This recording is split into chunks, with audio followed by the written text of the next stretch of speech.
Here. Hanson. Okay. Acknowledge this meeting was properly posted. Esther Seibler. Okay, then I need a motion to approve the minutes of April 16th, 2024 as presented. I'll move to approve the minutes. Motion by Roxanne, second by Sharon. All in favor? Aye. Opposed? Eight communications. I have two things real quick, in your packets, just to know that Teresa Wade from Child Support received an award from the state, and then Rebecca Bloom from UW Extension also received a service award.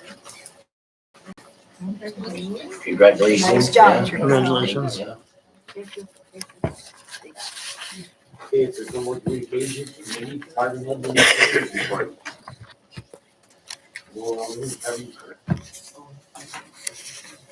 Finance met on May 9. I put in your packet a list of all the resolutions. I'll just go through them quickly. Passed a resolution that the board allocated the COVID funds for heat pumps.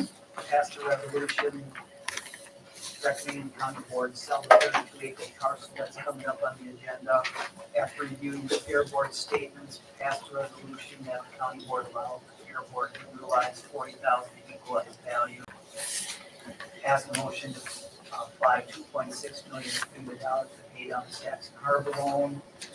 Passed a resolution that the county board refinance the balance of the Saxon Harbor. For $2.3 million with Chippewa Valley Bank. Interest only payments for terminal. Repayment must be allowed at any time. Discuss the recent action by Chippewa Valley Bank to increase the interest rate on the money market account from 2.25 to 4.99%. Passed a resolution recommending that the county board designate Chippewa Valley Bank as its primary financial institution. Passed a resolution forming the subcommittee of finance, Karen, Roxanne, and Kurt, to update the employee handbook. We met about a week or so ago and decided we need to enlarge the group and include other employees, which we did today. We picked the 5 biggest departments, which represent 75% of the employees in the county. Discussed a number of items that are unclear in the handbook, and we're going to take them on one at a time and then work through the process. Clarified for the clerk that all community members who sit on committee boards are entitled to the $40 per diem. Approved posting the child support open position. Discuss the budget timeline. We'll talk about that as an agenda item coming up. Pass the resolution recommending the county board appoint a logger to forestry as a non-voting member. Discuss phase 2 of the budget reconciliation, and we'll do that as an agenda item coming up. It's, focusing on both phase 2 and the levy breakdown.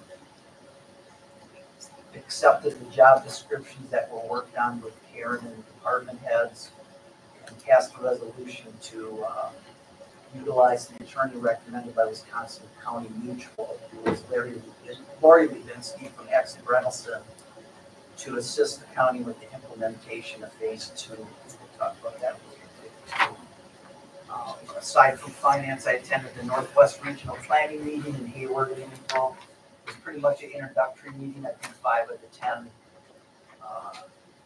committee members changed over hands, and also attended a conference put on by Wisconsin Counties Association in May that I found very educational. That's it. So, any questions on that? Finance? Yeah, Kurt. Any? More like 10. I am the chair of the extension, so I'll just go through a little bit of that. We're going to hear from the extension staff in a little bit because they're going to give us an overview. Thomas is the vice chair of that particular committee. I was pleasantly surprised by the extension committees or the extension group telling us that they had found some budget savings. They had found $20,000 in one area, $3,000 in another, so they're helping to fix our budget.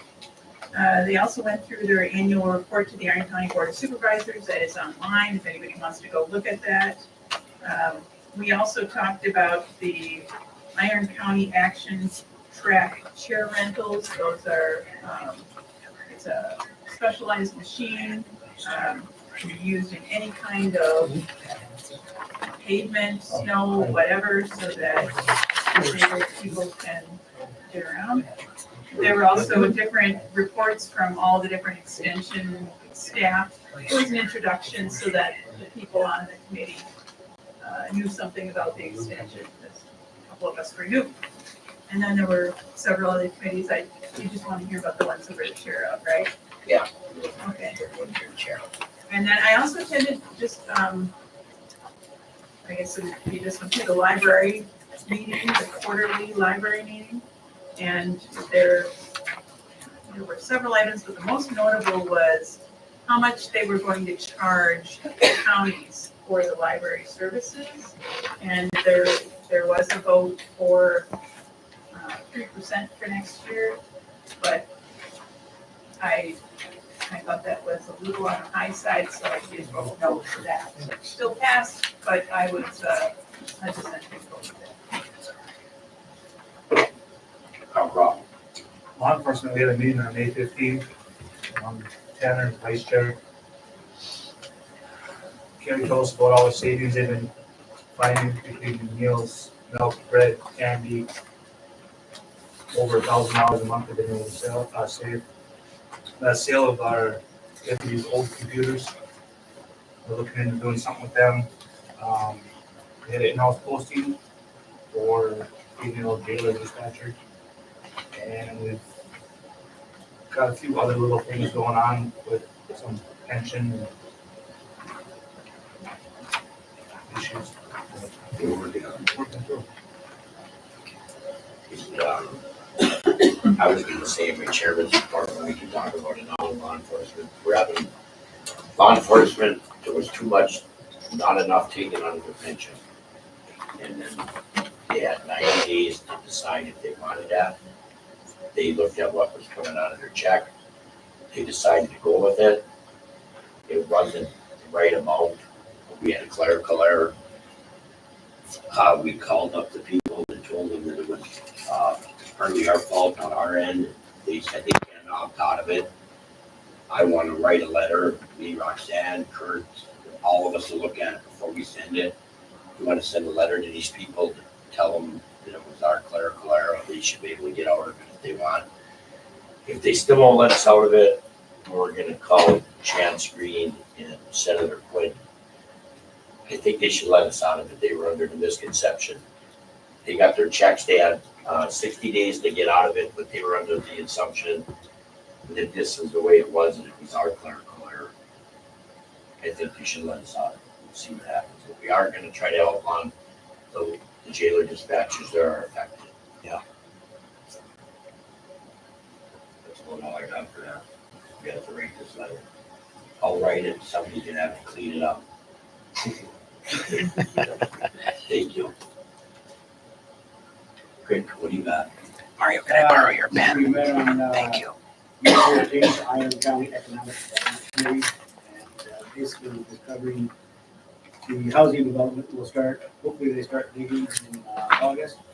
As they were talking, Kelly Klein and other members, we found out that not a lot of the jobs in that development are going to go local, or local people are full and busy. They can take on more jobs. They are going to try to do some subs with that. That will be the impact that we get on that. So that's the big thing that we're doing. I did get a budget. We did find out that the Economic Development Committee is we're pretty much just an extension right now. All the Chamber of Commerce. We do a lot of advertising.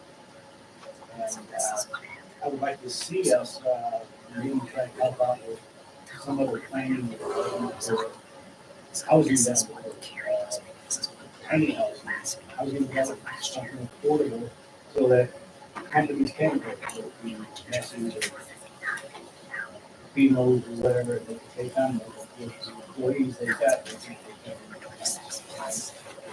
With the meeting that we were talking about the jobs, we have 0.61 people apply for every job we have.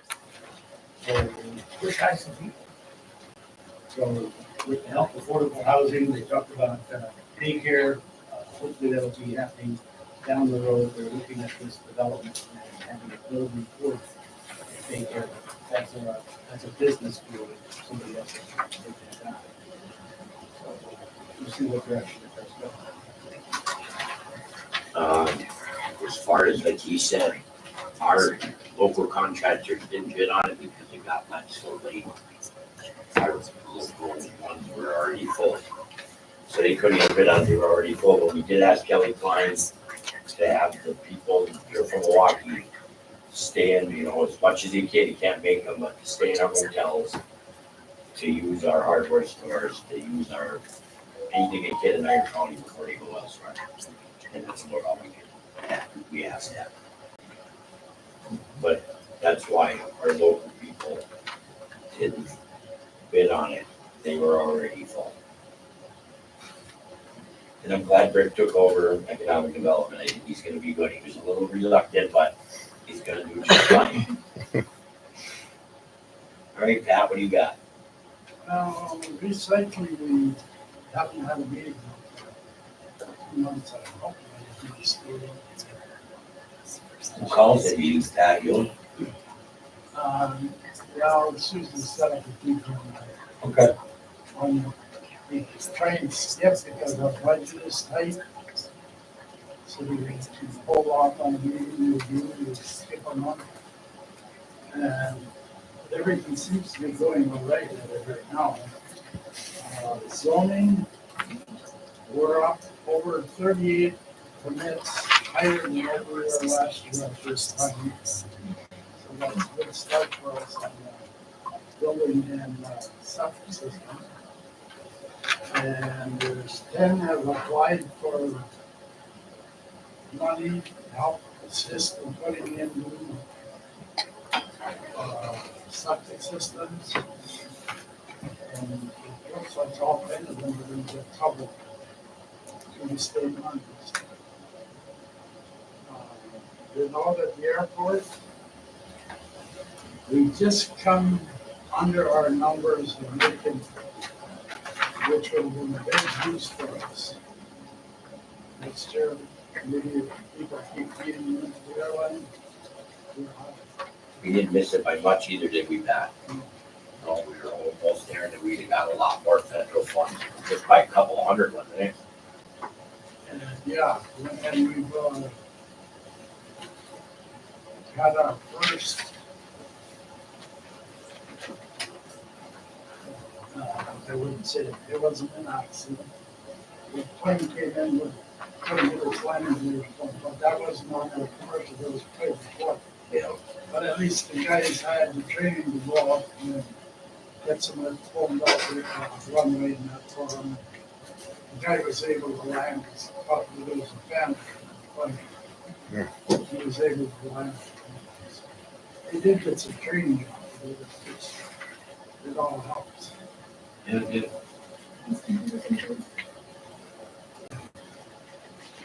that's all for right now. Yeah, land and zoning is very, very busy. The people are building stuff. That's a good thing. Okay, Karen. Yeah, on May 14th, we had a Iron County Board of Health meeting, and I was nominated chair, and Jamie is vice chair for the committee. We reviewed the credit card bills, and then we looked at some information, there was some information on legislative updates, WALDAB.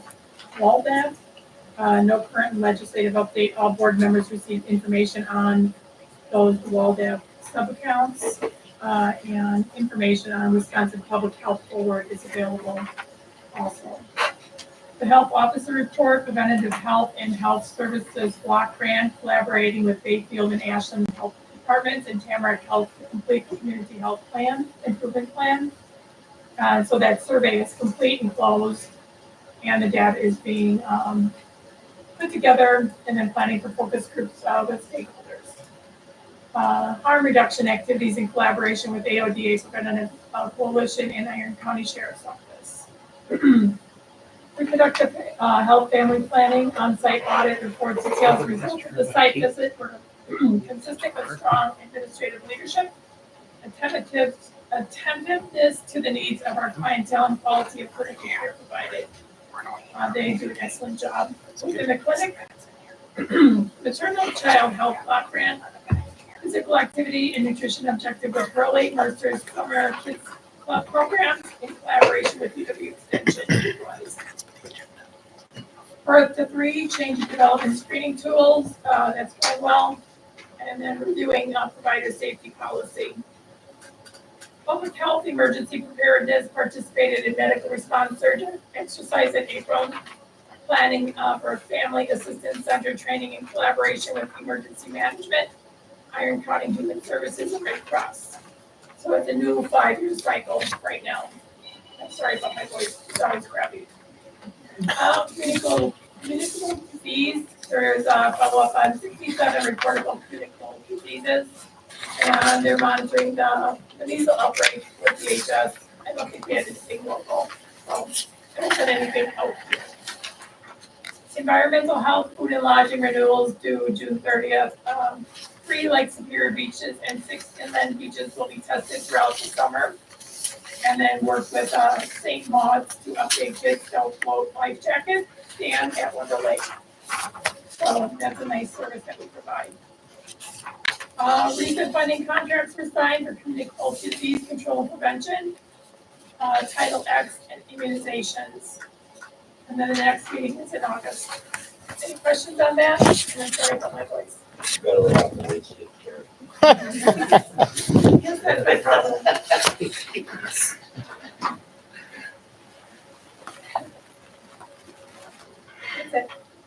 That it, Karen? Yes, sir.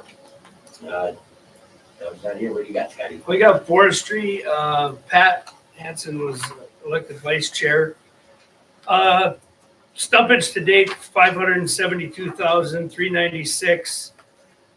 It is down from 632,904. That's minus 60,500 roughly. We do have a number of crews out working, but the tough spring, rutted up roads have caused problems. We have a bid opening on Thursday at 9 a.m. 22 sales offered up, minimum bid value of $777,067. So we hope that goes better than the minimum for sure. All the parks are open.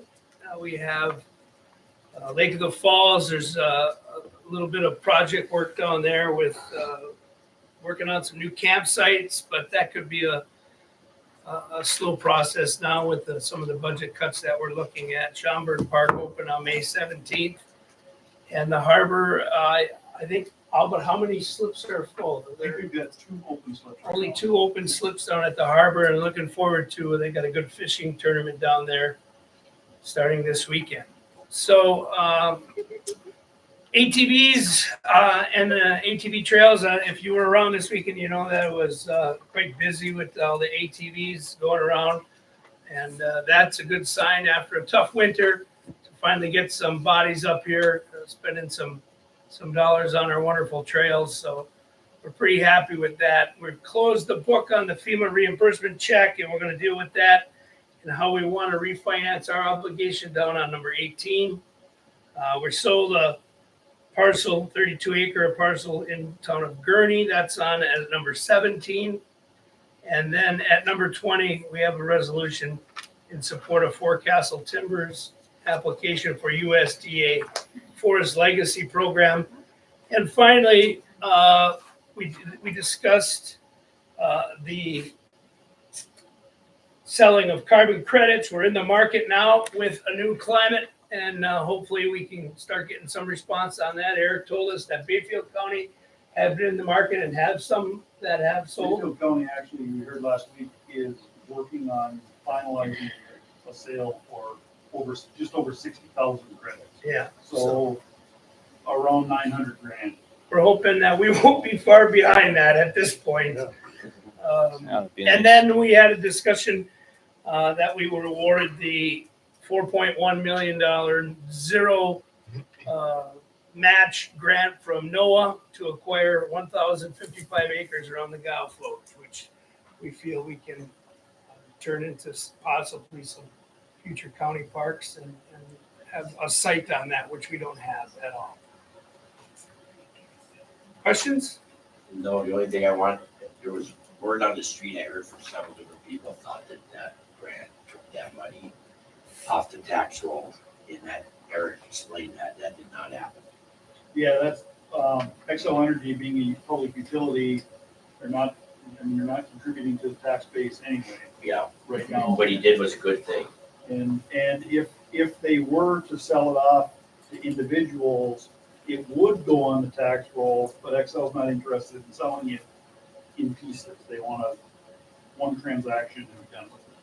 So it didn't bother the tax roll, it was a good thing. Thank you for doing that. And that helps quiet the critics.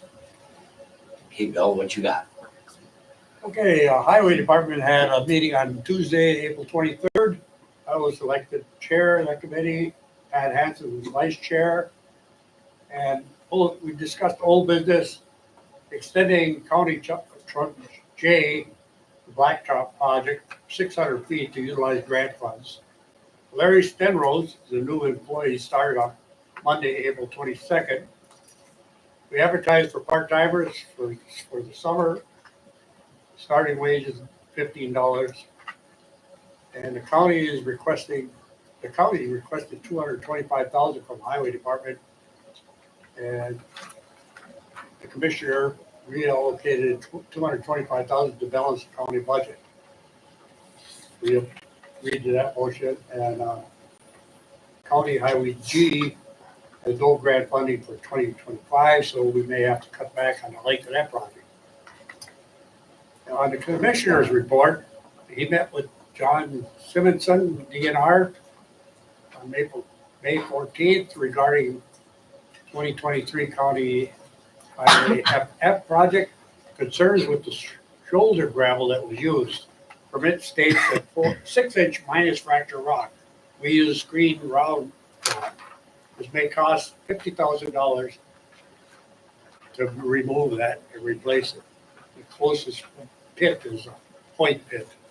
So if we have to remove the material, it could cost us $75,000. Hopefully keep our fingers crossed.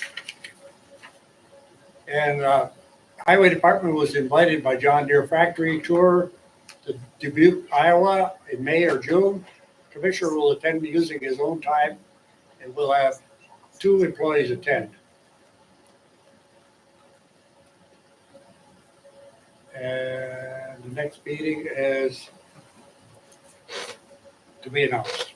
That's all I have. Thank you. Hey, Roy, you're up. Land and Water Conservation, we had election of officers. I was nominated chair. Carl was nominated vice chair.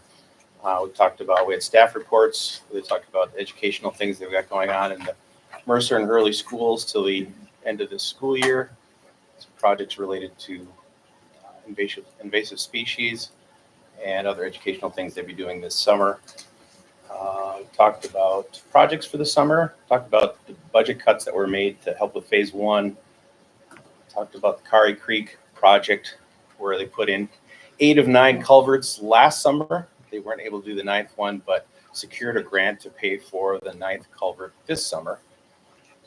Great thing about that was that Heather said that she got a little more than she was expecting, and she has the check in hand, which, does that happen? I didn't remember that happening before. So that was impressive. I think that's it for that one. Switch the page. IT met.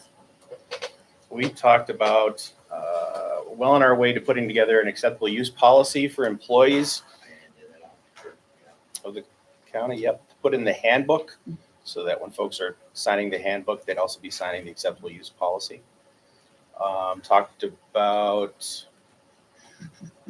5-year capital fund items, including some computers that would have to be replaced because Windows 10 is sunsetting, right? And will just have to be done in the not so distant future. Also talked about the possibility of improving the AV situation in this room and maybe even changing the room around a little bit. So it was an IT/interior decorating discussion. Because we've had some folks talking about the fact that it's difficult to hear what's coming over on the TV here. So it'd be nice if there was a microphone in the center of the room. And if we switch the room around a little bit, it'd be easier to get that on the screen and hear it at a cost of around $3,000, which would hopefully come from, or that suggested that it come from the existing equipment replacement budget from IT.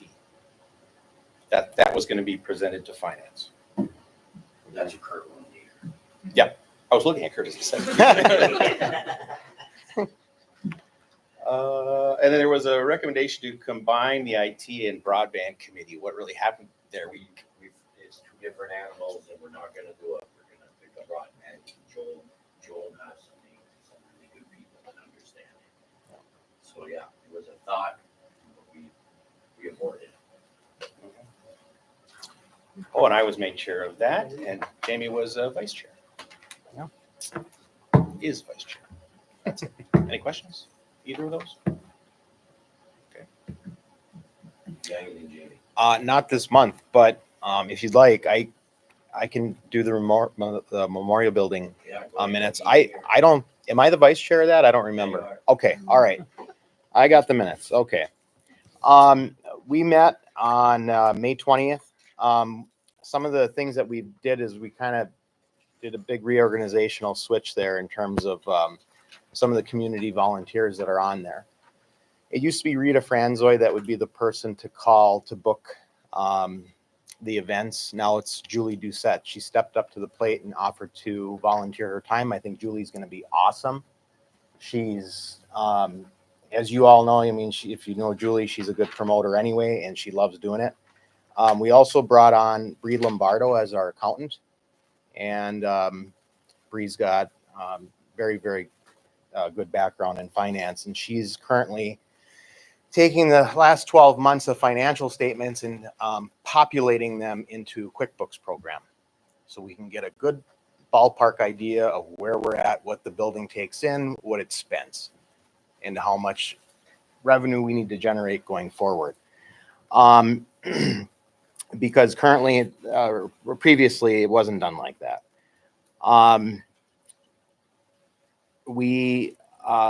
So the Iron County Restoration Committee has a separate checkbook, and that's because originally it was formed and it was originally set up as a nonprofit. So currently the status of that is unknown, but there's money in our own committee's checkbook. And so what we're going to be doing is we're actually going to be paying Bree Lombardo $30 an hour for a maximum of 10 hours to enter the past 12 months of transactions into QuickBooks, which is, it's worth it. So the county won't have to worry about anything there in terms of anything on their budget. Let's see here. We also discussed the rental agreements and rental fees. Going forward, we're actually going to have written contracts with wedding parties. Some of that stuff wasn't really handled in the past exactly very, very accurately. We're also looking at rental rates in terms of whether or not we're going to increase those going forward for new people that will be booking. So that would probably be most likely in 2025. The question arose on who carries and pays for liability insurance on the building, and then we're going to get a copy of the insurance policy and discuss it at our next meeting. A lot of events coming up. Pablo Nurmi spaghetti event in August. We're pretty much booked every weekend throughout the whole summer. The building is very, very busy, so that's a good thing.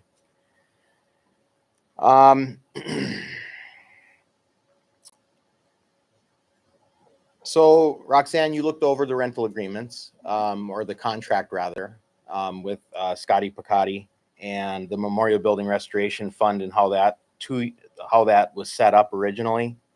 And where are we at with that? Is that Essentially, the agreements Scotty McKay, for instance, that was a 2-year agreement. It just will roll over and be another 2-year agreement, so he's still within his agreement. He's paying monthly, I understand. So that's, Yep. those monthly payments are going to the Memorial Building checking account. And then, Is that with the lease? no, the lease is actually between Iron County and Scotty McKay. So when you read the lease agreement, it sure looks like those payments should go directly to the county. But my understanding is they're not. They're going directly to the restoration fund checking account. So that was something we discovered during this investigation. And then the other So should they agreement, come to the county? according to the agreement, they should, Yeah, yes, the lease rates. Well, yes. we I wanted beg to to differ. we wanted to get your feet on the ground and then they can give it to you, you know what I'm saying, Kurt? So You that's, gotta make sure it's self-funded, and I think it is. They just gotta hold fast once they get it straight. Because we have a lease says that they're supposed to give us $100 a year and it's ours. that's the other agreement Yes, is between the county and the Erin County Restoration Fund. Mhm. And under that agreement, the Restoration Fund is supposed to give the county $100 per year.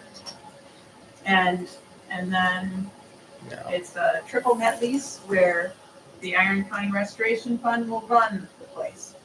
Well, that hasn't been happening either, to my understanding, because the county is subsidizing the Memorial Building to some extent. Maybe you can tell us, Kristen, I don't know to what extent. So there are some fact-finding things going on, which is why it substantiates the why here on Mhm. having recreate the last 12 months of QuickBooks, so we can see, we can get the lay of the land, understand what are the revenues coming in, what are the true expenses, and we can figure out going forward if this entity can stand on its own without the $600, per month from the state. the ultimate goal is for them to be a 501c, which they were, but somewhere along the line, the last couple of years, they dropped it. They can't find it. That would be the ultimate goal, to be away from the company, and I think that will happen for these people. Yeah. What's the name of the entity? What's the name of the entity? Iron County Memorial Building Restoration Fund LLC. And Yes. At one point, we think it was a fund, Correct. but we don't know that. No one can find it. There's some information on the DFI website, but Bree doesn't, it's not very good information. If you give this committee some time, it'll be fine. The nonprofit could have been set up in a different name too. We don't know that. And so how do you search for that? But then Bree went and I think she searched by county and nothing came up. But, well, thanks for explaining that lease, Roxanne. I appreciate it.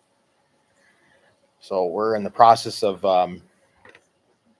trying to get you guys a better picture going forward. And then just some other things we mentioned was discuss action on maintenance on the floor. Carullo Products did that epoxy floor, and it's coming up in the entryway, and we're looking at doing another coat. So I'm waiting for Corey to get back to me from Action Floors. And then we discussed the list of key holders and getting locks changed, and we're working on that.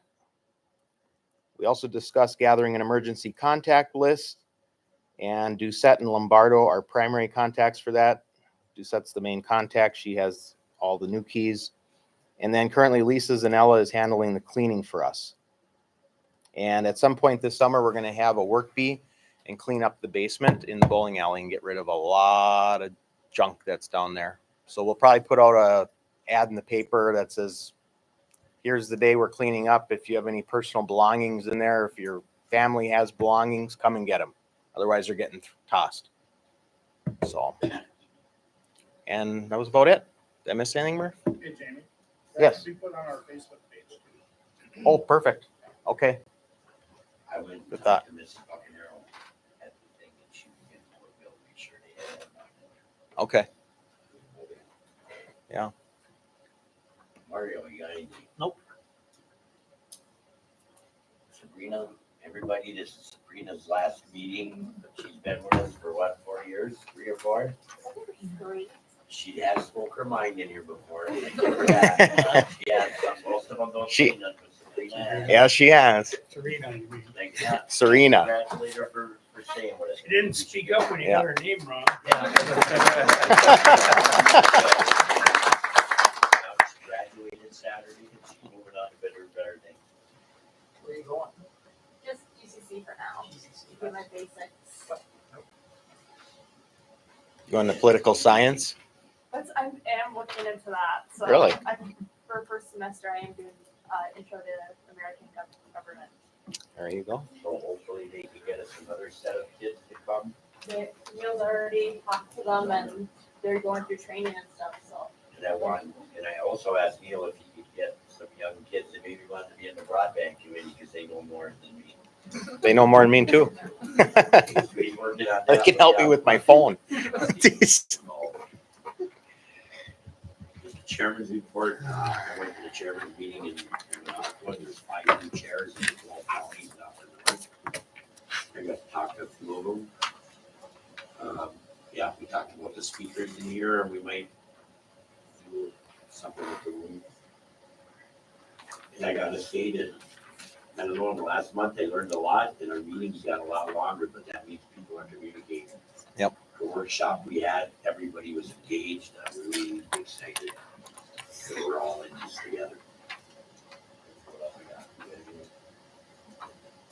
Okay, with that, do we have any public comments? Anybody have any public? Yeah. My name is Sammy Custer. I'd like to speak on behalf of the dispatchers at the Iron County Sheriff's Department. I would just like to put out the numbers of what we are losing out on because of this issue with protective status. Last year, we were paying 6.9%, which was roughly $150 per paycheck. So that was around $300 a month. We opted into the protective status after seeing our first couple weeks of paychecks. That was an additional $100 per paycheck. So I was up to $254 per paycheck. Okay, that's fine. It's an extra $200. We were okay with that. Now with the findings that we were not taking out enough, I am now up to $350 to $400 per paycheck. So now that is $700 a month that is coming out of my pay. And then because of the issue of not having enough taking out from January till now, it's an extra $61.08 a month or a paycheck for me to pay back. Now there are some that are paying upwards of $70, almost $80 a paycheck. So for me, I am now up to almost $900 a month coming out of my check because of an error. I really would like you guys to encourage in that letter that gets written to the state and possibly the federal, how much this has impacted us because of an error. It's a lot. $900 is a lot of money. A lot of money. It is. Yes. And then also part of it is the uncertain financial future of our county. We have all heard talks about possibly changing up on how we pay for our health insurance and anything else. That is a lot more additional money that's going to be coming out of our pockets. I'd really like that to be looked at when it comes time to draft this letter on how much this is hurting. I have heard, I am the dispatch sergeant, so everybody who has issues comes to me with stuff. I support my people. And I know that we could be looking at a mass exodus of that department.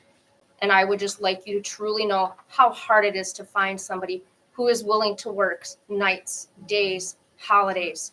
We are here 24/7, 7 days a week, 365 days a year.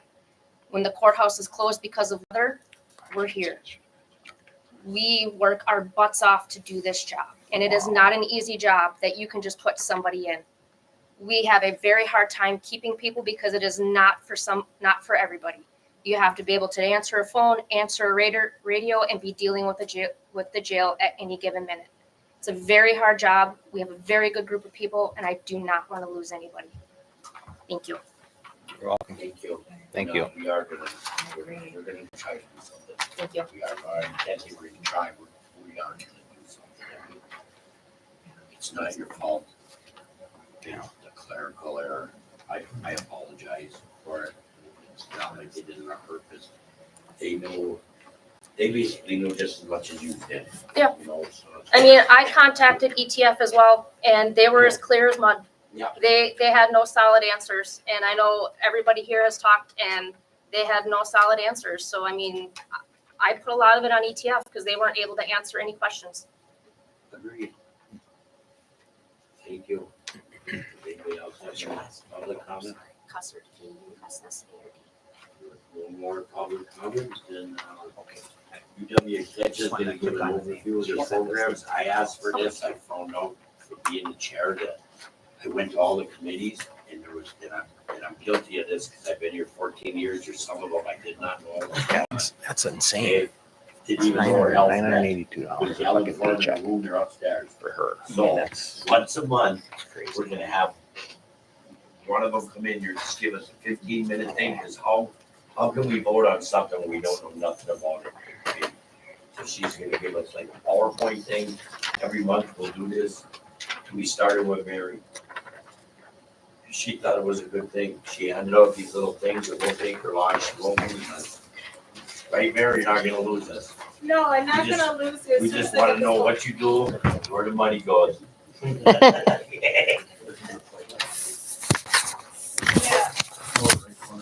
I tried that one.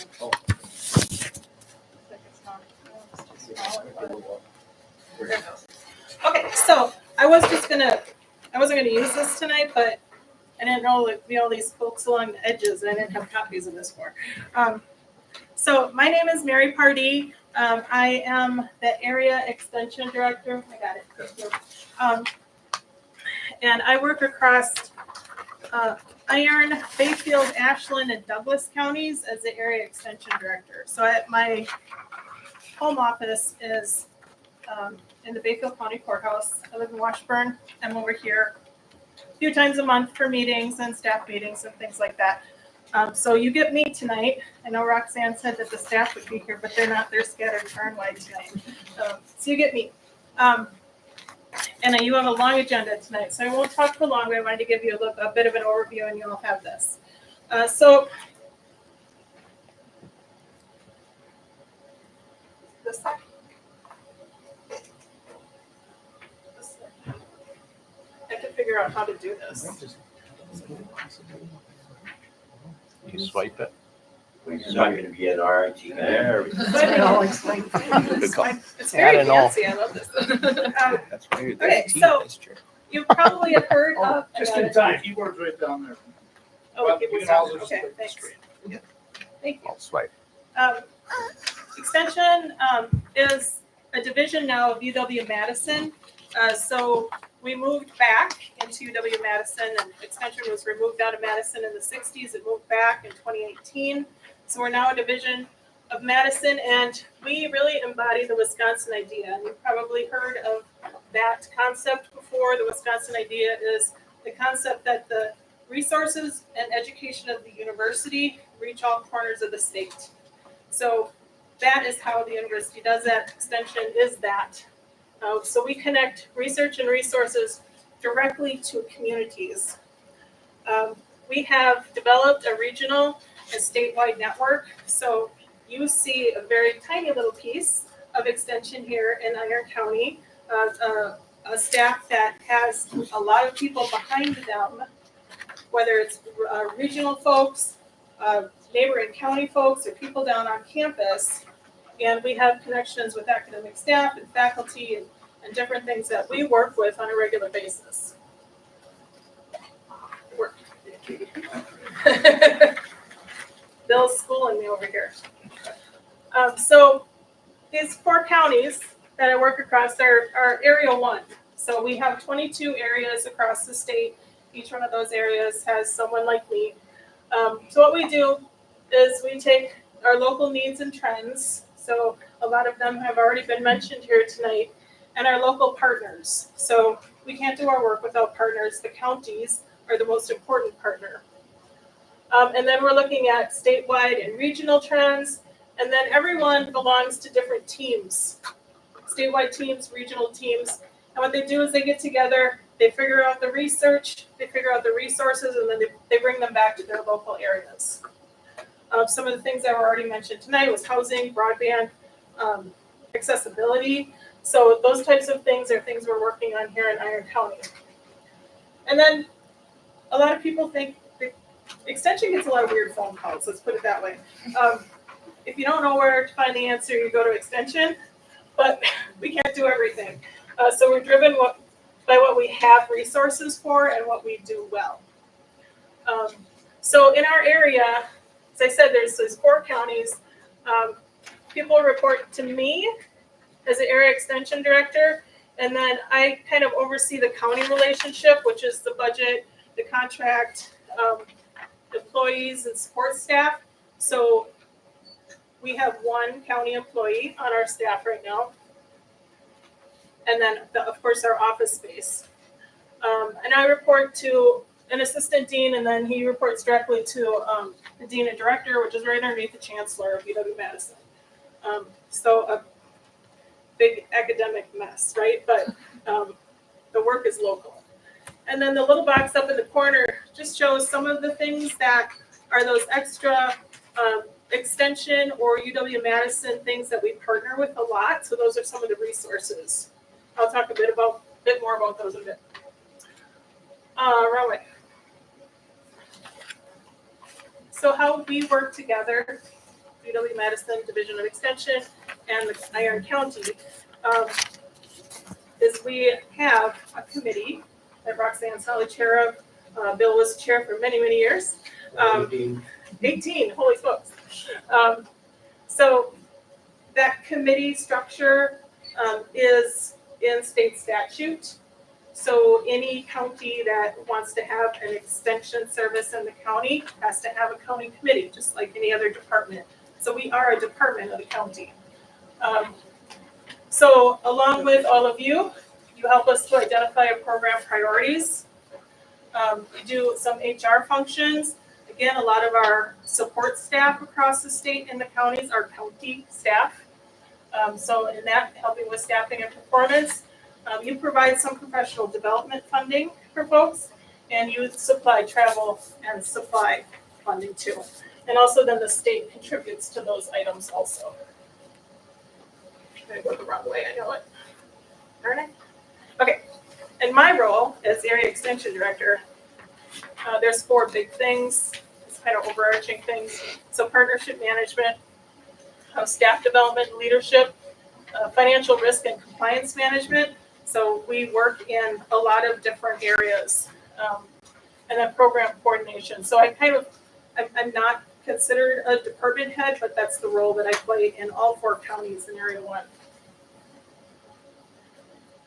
And then the educator role, so this is pretty basic, and their role, because they also do a lot of different things, but basically they look at what the context and the needs are of the county.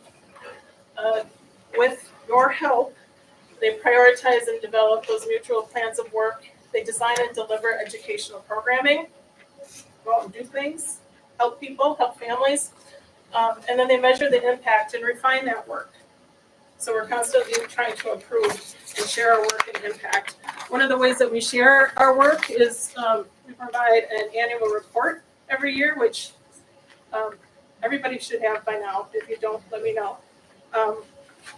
But this is we churn out every year, which gives you kind of a basic overview of some of the things we do.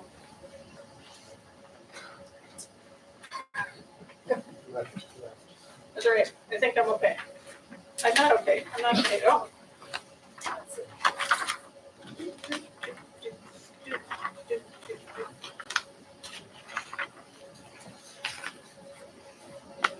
Okay. Thank you. They come towards me. Remind me. Good. So since the staff's not here they all are. So Neil's name has been mentioned several times tonight. So Neil is your 4-H and youth development educator. He takes care of 4-H clubs and projects, overnight day camp experiences, outdoor learning types of things, skiing in the winter, hiking, biking, things like that. Outdoor accessibility, youth and governance programs, youth leadership and placemaking are just some of the things that he works on a regular basis. Neil is our only faculty member here.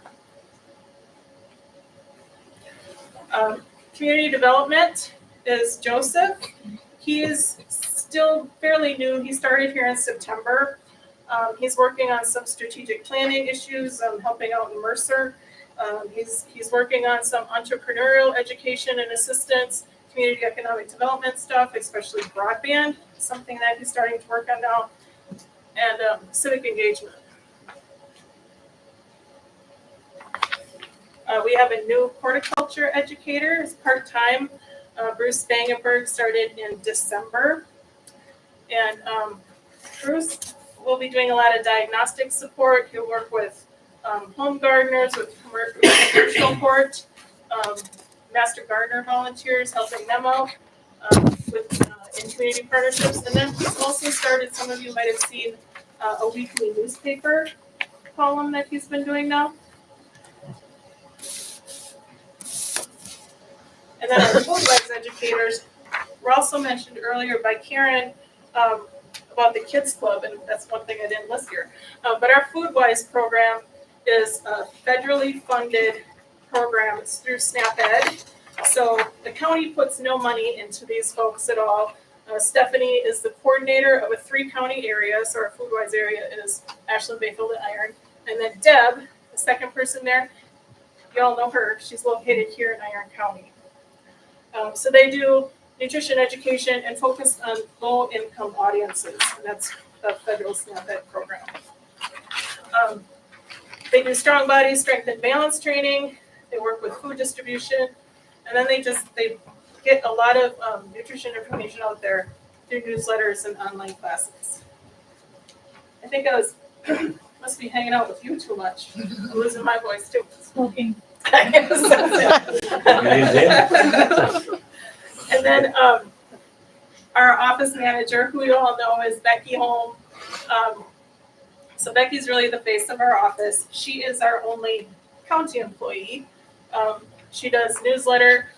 She's an amazing graphic designer. Does all our social media, registrations, event coordination. You may know about the mobile food pantry, which is the last Monday of every month. Becky totally coordinates that. And then, I didn't quite get there, but the additional extension programs in Iron County that are not our staff, but maybe work with other departments. I know there's a Clean Boats, Clean Waters program here in this county. Invasive species program works with you, those are all through the Extension Lakes program. The Lake Superior Climate, Culture, and Ecology program. A lot of that happens in this door here. Kathy Techman is a state specialist. She lives here in Iron County. So she's not a county educator, she's a statewide educator, and Iron County is generous to provide this nice closet space office for her. But we're happy to have her here. Yeah.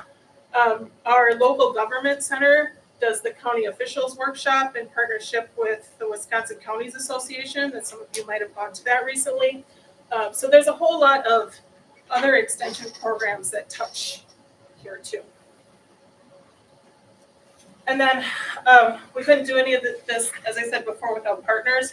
This is just a list of, within the past couple of years, some of our program partners. So, leveraging, right? Do a lot more together. And then just 2 slides about our budget. And this information is in here too. So you also have this one. So in 2023,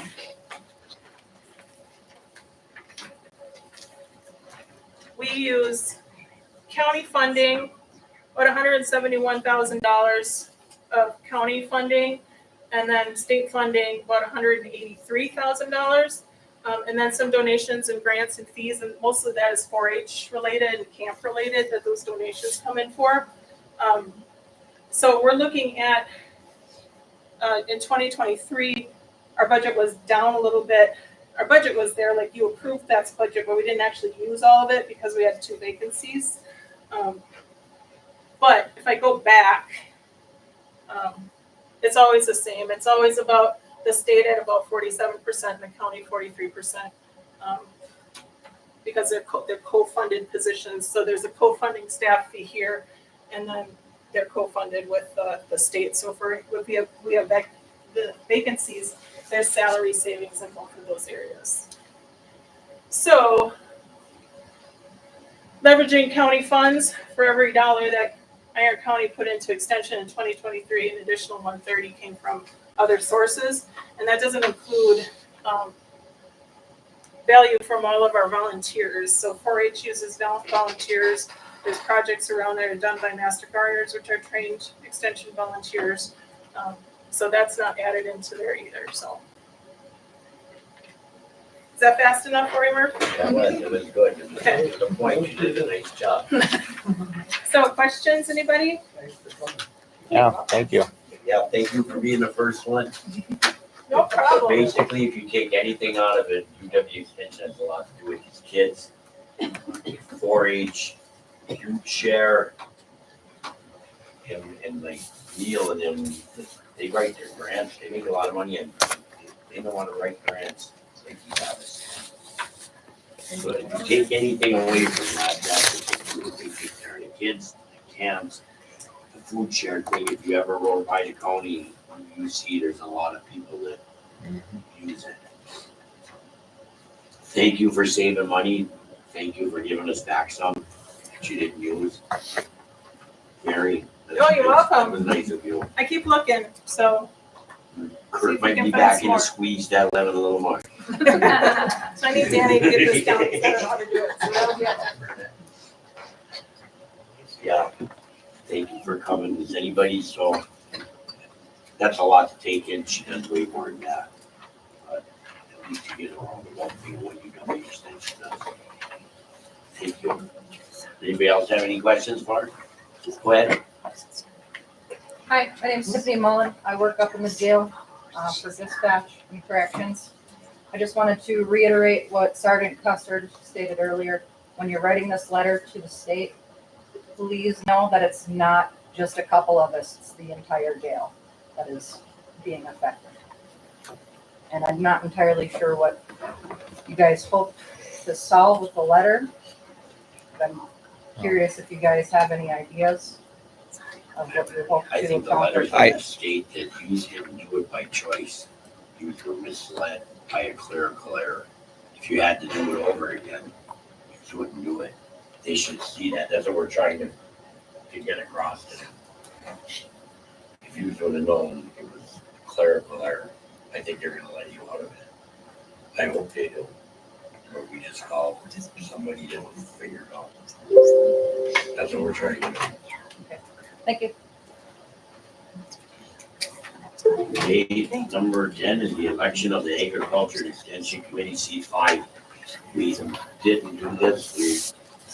We had 4, we had a 5th. It never went farther than that because we thought we had enough. So we need one more person on the UW Extension. We need a nomination. Do we have another nomination for a 5th? We're on it now. It would be Roxanne, and Bill, Jamie, Doug, I believe. Doug Schwartz. Yep. Paul's name was mentioned but never seconded. Could I nominate Paul Millard for the extension rank? Okay, do we have any other nominations? Do we have any other nominations? Do we have any other nominations? I'll move to close nominations and cast unanimous ballots for Paul Ward. Support. All in favor? Aye. Opposed? Okay, Paul Muller. That's right. 12, discussion and action to convening COVID ARPA funds for replacement. Number 11, designate financial institution for Chippewa Valley as the county's primary banking institution. Exclusive. Not exclusive, no. So the question that got brought up last month by Roxanne, where we can go somewhere else to get a loan, that was solved. Yeah, because it wouldn't be exclusive. They would be our primary banking institution, so we have them for our checking account as we do now. That's that's the extent that we need to use them. I believe we have a couple of CDs that we have through them right now too, but that those wouldn't necessarily need to be through them either. But there are exclusive. There are primary banking institutions, but not exclusive for all of our. You can shop a loan around. Do we have a motion? I would make that motion to have Chippewa Valley, Riverside. Got a motion, do I have a second? And second, all in favor? Aye. Aye. Opposed? Okay, number 12 is discussion action use remaining COVID ARPA funds to replace the heat pumps at Sparta. Okay, how much do we have left? Well, it's on your sheet there. So total as of now, it's 98 and 91.41. And that's not the lack of flammable stuff. No, that's Okay. it. So the additional heat pumps will be 85,000 was remaining of 13, but we did have to do an additional cost of labor and supplies of 14,300 for the fire heat pumps. So we were hoping we could just lump all that together for the heat pumps just in case. And that was a budgeted item. So this is essentially using the ARPA funds for an already budgeted item. Yep. Perfect. Get money back. I'll make that motion. Okay, I have a motion by Scott. I'll second it. By Bill Thomas. All in favor? Aye. Opposed? Motion carried. Discussion action on the tribal ARPA funds. I just took it down there real quick, the balance is $57,318.14. What can we use it for? For specific things. So the list. We have a list. You'll have to send it out. Some of it. We looked at one day. Parks, Yeah. general administration. Yeah. Might it be something, $3,000 for this room, maybe that would be good, or something already budgeted, you can There we go. consider, so that we could save money on the budget. Here's the list. What about those computers? The computers that are getting phased out. We talked about the computer, Roy talked about the computers getting phased out because of Windows 10. Go for a 5-year plan. We'll have to look into that. If that's something that would, I don't remember what. We have that item on the finance agenda for the next meeting, and then we can look at that list of eligible items. So that we can come up with ideas. Okay, so we don't have to take any action on that, because we're tabling that. Number 14, discuss approve a logger appointed to the forestry committee as advisory only. I did this, I wanted a logger on there, I talked to several loggers about Eric Peterson, they all said different things, but the one thing they all said is he manages our forest really good. I wanted to put a logger on there. We put a logger on there, his name's Eli Ladwick. He lives in Iron County, but he does not log here, so there would be no, he wouldn't have to worry about any being, bidding on something, there would be no conflict of interest. I think he would be a good addition to the forestry committee, have a logger on there. They need a motion to have that happen. Make a motion. Well, second that. Need a motion. Karen, second. All in favor? Aye. Opposed? Route 15 rezone RR recreational residential to rural residential 459797N, Wallace Road, Power Mercer, Justin and Cody Fields owner. We got a motion by Tanner, Okay. seconded by Karen. All in favor? Aye. Opposed? Motion carried. Number 16, discussion action on a fair board request for a general obligation loan, and there is people here from the fairground. Hello, hello. They're very organized. I'll tell you all about it. Yeah, so for those of you who don't know me, my name is Courtney Ofsted. I'm the Secretary Treasurer at the Iron County Fair. With me is Mr. Kirk Backman, our Vice President. So thrilled to be here. So the loan that we are looking to get is to build a permanent stage at the fairgrounds. The reason why we want to do this is we found that renting stages is becoming a major money suck. Over the last 3 years, we've spent approximately $15,000 on something that leaves when the fair is done. So we want to make sure that we're investing in the grounds, continuing to be able to have space, to be able to use the grounds, not just the 3 days during the fair that we have each year. So these stage would be down by the grandstands. We're looking to do something a little bit unique, I guess is what you would call it. It's gonna be 36 wide, 40 long, 18 high. I'm gonna build a deck underneath it, so that's gonna be 4 feet high, so everybody can see it even when they're standing watching the band. We're hoping the roof and everything will be up this year for the fair, but not the deck, just because there's not gonna be enough time. Cleary is gonna be building the roof, and they'll be able to get it done by the end of July, so we're gonna be cutting it close, but at least people are gonna be able to see what's gonna be there next year. And, once we get this up, we can get bands there during the summer, just to get more use out of the fairgrounds, which is what needs to be done. We're putting all this time and money into it, we might as well use it. So, that's my spiel. Another thing I like, they're gonna have a drive-in. They're gonna have a drive-in movie. I'm thinking that. Yeah, we're working with Nicer on that.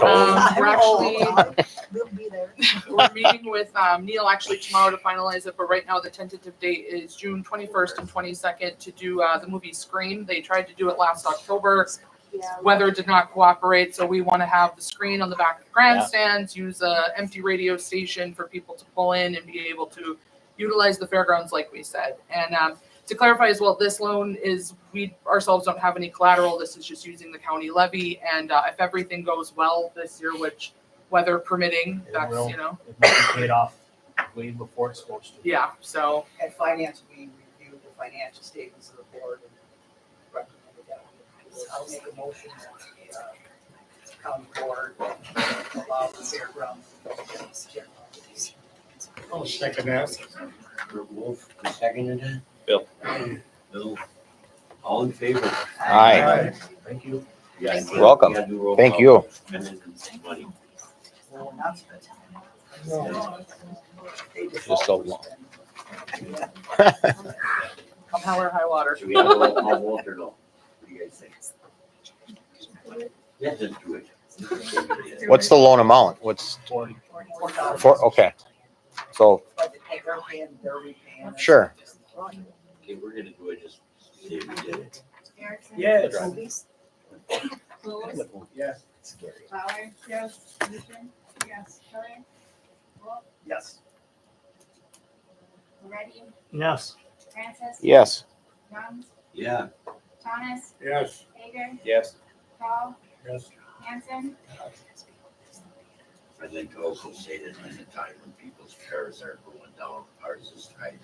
You guys Yeah. do a really good job, you volunteer a lot, I think. Just a couple hours. Thank you. I bet. Yeah. Okay, number 17, discuss action on offer to purchase 32 acre parcel. Is that county or not? Should they sell, not purchase? Okay. No, it was the offer to purchase that were approved.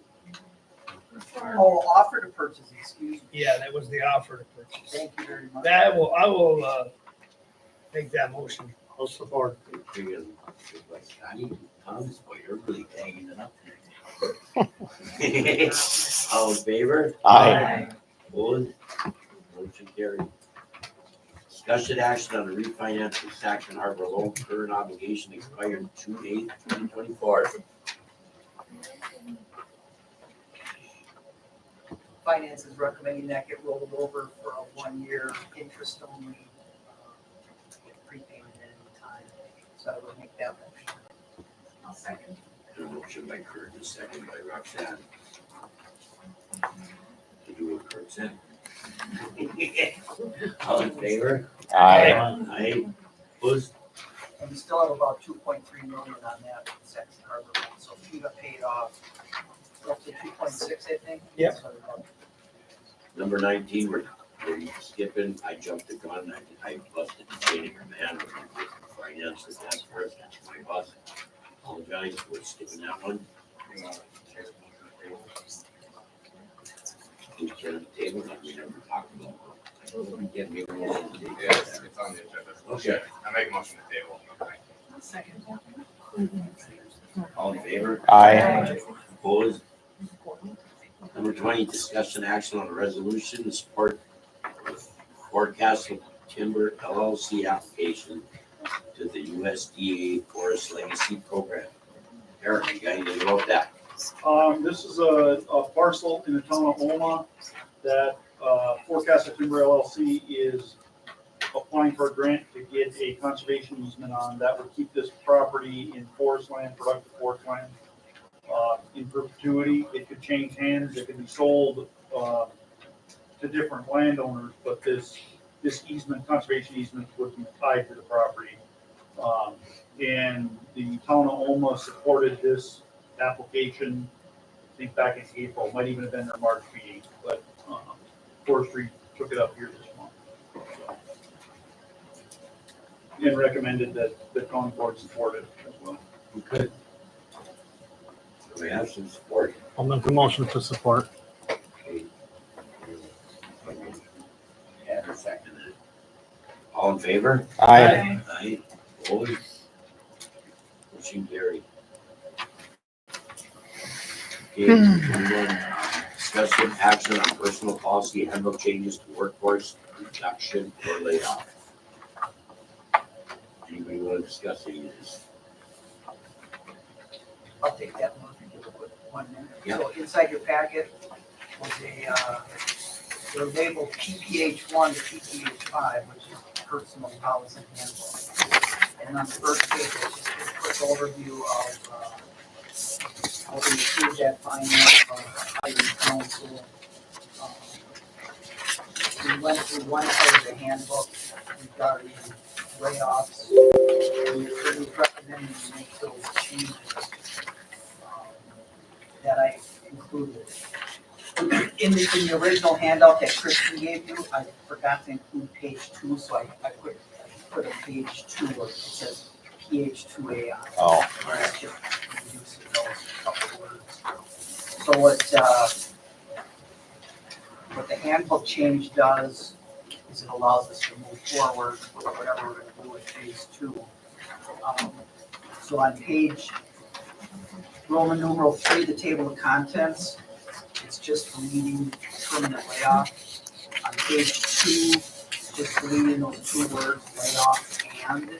On page 6, it's deleting that section. Oh, I don't have it. Fails to advise his department head, to work 3 days.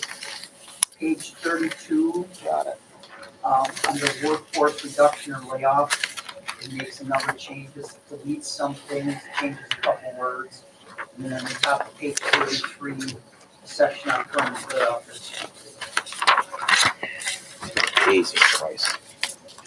So with that, I would make a motion to update and change our personal policy handbook, pages, table of contents, Roman numeral 3, page 2, page 6, page 32, page 33, as presented attached. I'll second. Yeah, the motion by. This is still a working document, correct? Even though we're approving these changes tonight? Yeah. Are we still gonna go through it? Oh, absolutely. Okay, all right, I just wanna make sure, all right. 'Cause Yeah, the whole thing needs to be done. but Yeah. it's just one piece at a time. I got you, thanks. We had a meeting. Yeah, I couldn't make it at 3 today, I'm sorry, We had a but meeting today, and, several people expressed what's pretty obvious, that a lot of the language needs clarity and needs changes, so. we're gonna- And the department heads were included in it too. Okay. Group effort. Good. But this is one piece, first piece that we're gonna do. Okay. That was my motion. Okay, got a motion, I got a second by Roxanne. All in favor? Aye. Opposed? Carried. Okay, discuss the action of the 5-year capital plan and budget timeline. Yep, that's me real quick. Because we still have a budget deficit we're working through. 2 things are going on. Kristen sent out the 5-year capital improvement plan for those departments that have a there, capital improvements, I guess. Highway, forestry, it's a couple, but anyways, everybody got them.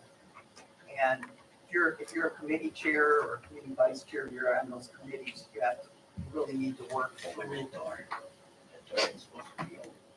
You really need to work through that with your department heads so that we can get it back that first week of July. Or that week of July 8th, I should say. There's a finance meeting a couple weeks after that, and we'll start that discussion. Then as the overall budget, Kristen's gonna get stuff out first part of July, and we're hoping to get that back the first few days of August. Because we want to put a draft together and see where we're at, because I'm gonna go through phase 2 here a little bit and give you an idea where I think we are. But we want to get a little bit ahead so that we can all talk about what needs to be done to close the remaining portion of the capital budget. So timelines for the budgets are a little different this year. I think it was at the March meeting, we added a capital fund, which will be different because we'll probably use that to finance somebody budget a little differently. But we need everybody to be on the same page about getting stuff back to us so that we can put it together and have the next conversation. So no action needed, I just want to give an update on that. Thank you, Kurt. Now, number 3, discussion action on phase 2 budget reconciliation. All right, so now I have the last pieces labeled Bud 1, 2, 3, and 4 in your book, or in your hand, in your packet. Real quick, at the March board meeting, the board passed a number of changes to the 24 budget that are attached on page budget 2 and budget 3. And those changes were made under what I've been referring to as phase 1. On the tax schedule, there are some additional changes I'm referring to as phase 2 part A. That's the third column on that schedule. Phase 2 part A changes are really a continuation or finalizing of phase 1 as meetings and discussions have been in our ongoing past the March board meeting. Like phase 1, phase 2 part A changes primarily come from conversations with the department heads. As we discussed at the budget workshop meeting, the budget for stumpage revenue is recommended being reduced from $1,750,000 to $1,500,000 to better reflect current market conditions. As noted in the third column, additional changes are coming from interest income, county board, treasurer, fairs and exhibits, forestry, human services, and highway. Let's just run through those real quick. The budget adds $75,000 for interest income and sales tax, primarily because our main financial institution went from 2.25 to 5% on their money market account. We reduced stumpage $250,000. The board budget's reduced by $10,000, primarily because people are not taking per diems. The treasurer's office found $4,000. Fairs and exhibits reduced their budget from $25,000 down to $20,000, so that's a reduction of $5,000. Forestry was a big one, $239,000. Primarily that's because there's no supplemental payments being made to all the clubs this year because we didn't have snow. So it's a timing thing. It reverses itself out next year, so I'm going to talk about that in a little bit. But for this year, because there was no snow, there's no payments going out. And we still get some of the income coming in because it's delayed. It's really from the prior year. Human services had an additional $80,000 in the aging area, so we didn't get to that before we approved it in March. And highway reduced their levy ask by $225,000. So these are the changes. I'm calling them phase 2 part A. And I'm going to make a motion to recommend that we pass that so Kristen can update the budget. So next time we look at the budget, we can kind of tie it out. And then I'll give a quick overview of where I think we're at and the rest of phase 2. So the motion is to approve the phase 2 part A changes as presented on this schedule.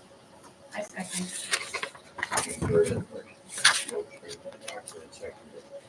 All in favor? Aye. Opposed? Okay.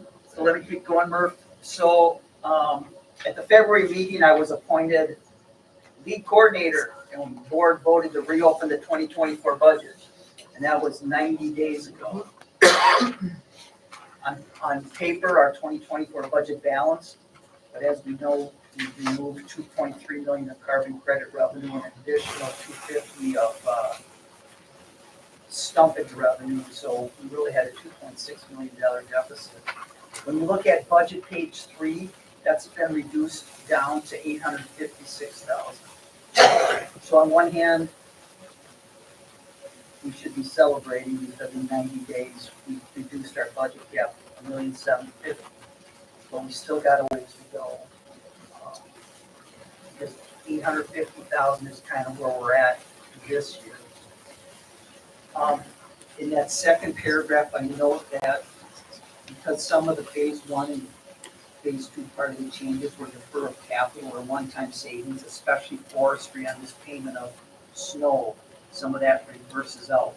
So I still think the structural budget deficit, the structural one, where core revenues and core expenses got to match. The thing we have to solve is probably still in the 1.2 million. So it still went from 2.6 down to 1.2. Still a good start for 90 days. But the next task for us as a board is going to have to be how that gets shrunk to zero for the 2025 budget. Any questions on that? I want to thank you, Kurt, for taking the time, using your resources that you've done so many years now. Thank you, Bert. Let me just do one more thing though, because my last part of that is how do we close it? And I think that's what we gotta think about and work on. And at the next finance meeting, the next board meeting, we have to do this next step. And as the budget gets rolled out, we gotta do this next step. I've sort of said all along that this budget reduction gets done through revenue levy increases or spending decreases. And I just want to go over real quick budget page 4, which talks about the levy. So at the budget workshop meeting we had, we talked a little bit about the levy, and there was a couple questions about what does it really mean for the average property owner and what's happening to our levy. Section A up on top is the levy. Kristen gave me the levy worksheets from the 2020 levy, 2021, and 2022. I've really been working 23 forward, but you can see from 22 to 23, the levy actually dropped 46,000. And as we talked about at the budget workshop meeting, the levy is the one few areas we have where we can raise dollars to offset operating expenses. I think everybody understands that operating expenses are increasing. When operating expenses are increasing and you reduce the levy, you have to ask yourself the question, where's the money coming from? And in our 2024 budget, it was coming from carbon credit revenue. In our 2023 budget, it was coming from carbon credit revenue. So you've heard me talk about core revenues and core expenses have to balance. And they need to balance. And we may get carbon credit revenues someday, and that'll all get factored in. But until that happens, we got to go back to core revenues equaling core expenses. So I used an example.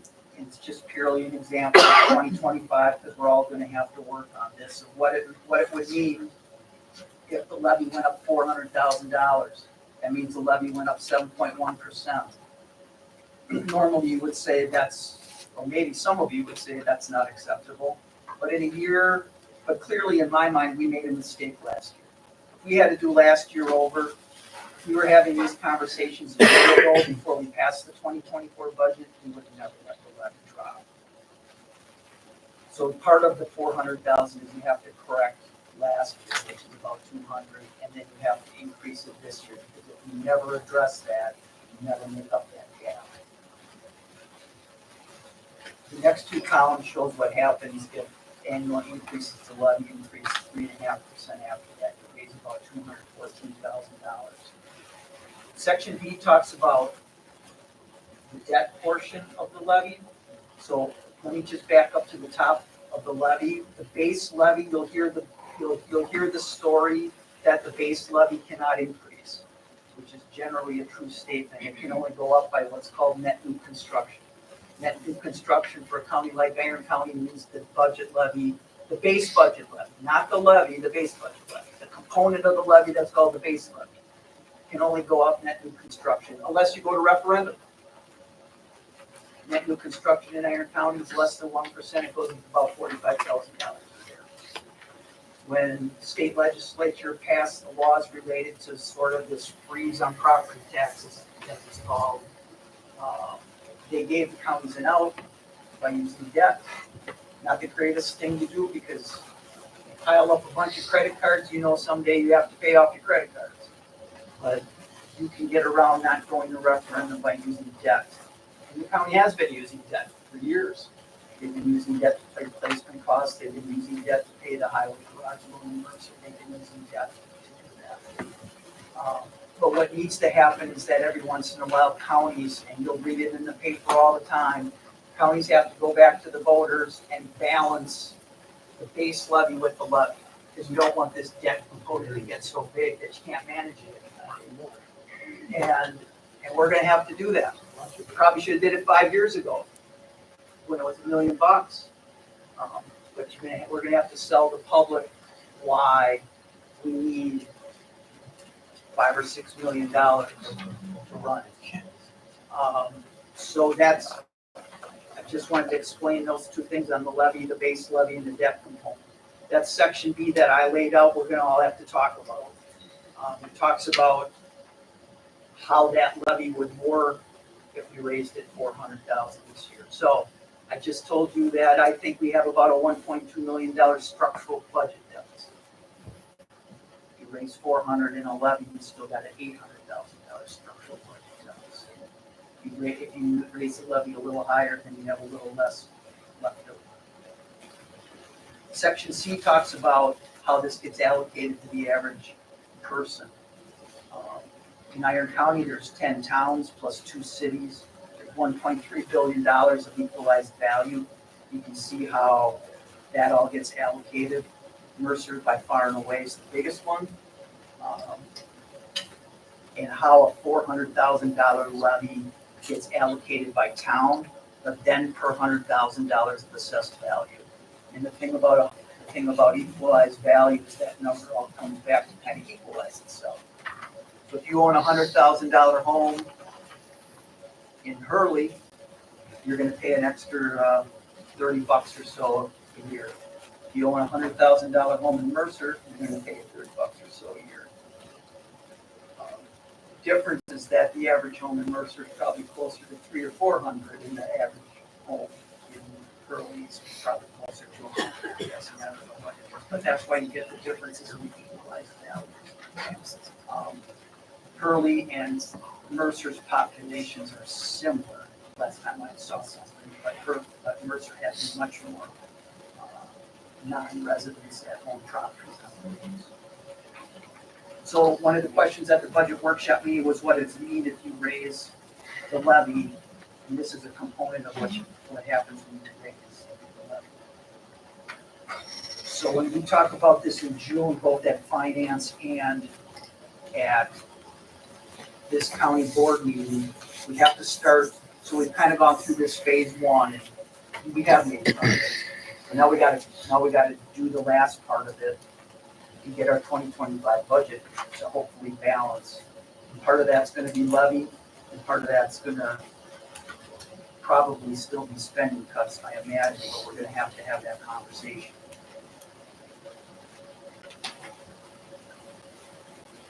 That is, I guess that's really it on the levy. The conversations about the rest of it, that's gonna be for the next month. So that's kind of where I'm giving an update, 90-day update on what we've been doing for the last 90 days. So that kind of summarizes kind of what we're at.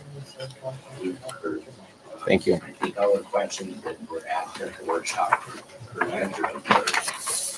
You emailed them, you did get it. Now we know that we're celebrating there, how much this actually gonna cost an average taxpayer.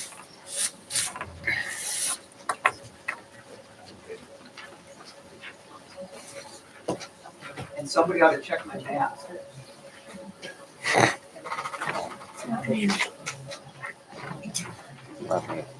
Okay, that's it, Kurt. Number 24, we covered everything that's been on this agenda. Call this meeting adjourned. Thanks, Mario. Oh, no problem. Yeah. That's an early one for us. Got it. Really wonderful finance. Yeah, right. It's gonna be tough, Carl, 7 to 9, 7 to 8. We're gonna really put up your feet to the fire. I didn't notice the packet of minutes. Oh, were they? Land and water conservation. I would have, I missed some, one thing. Yeah. I missed the thing about looking for financial software. Oh, well, that's That's what okay. it really is. That's not like Not the ones looking into that. right. Whoops. See you later. Yeah. Thanks for. So this is your last one, they said? Okay, so I won't see you next month. I don't think I have any other meetings. Oh, you did? Okay. I'm all done. Okay.